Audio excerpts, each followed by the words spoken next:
Hindi naman ako nagkikrave ngayon pero tara samahan niyo akong bumili ulit ng Ilocos Empanada dito nga sa may San Jose at bibili na din ako ng konting pagkain para sa bahay. Let's go!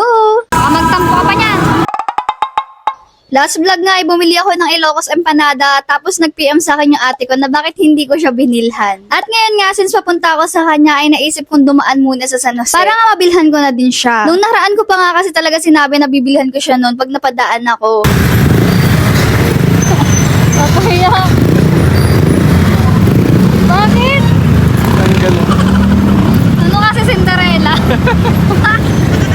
Habang nasa biyahe, bigla na lang yan siyang gumilid at huminto at akala ko nga ay may naiwan na naman. Yun pala ay naiwan yung chinelas Cinderella yun. Dito pala ako ngayon nakakabili ng gusto kong timpla ng Ilocos Empanada sa may San Jose. Branch to nung nasa United San Pedro kung taga San Pedro kayo. Una ko nga itong natikman nung nasa San Jose pa sila. May iba nang nagtitinda doon ngayon pero iba yung timpla kaya ito pa din yung binabalik-balikan. Wow, sana all binabalikan.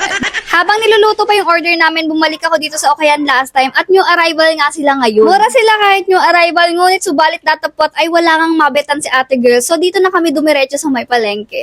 Bili tayong pang sopas para sa evap ni ate.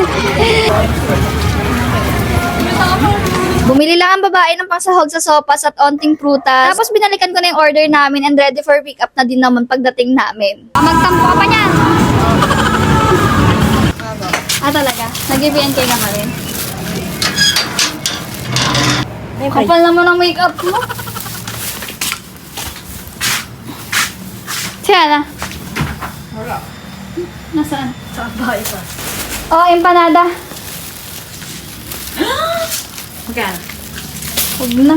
Exchange. Ayaw ba mo? Ba't ka nagpansit? Babayaran niya kita. Hindi. Meron.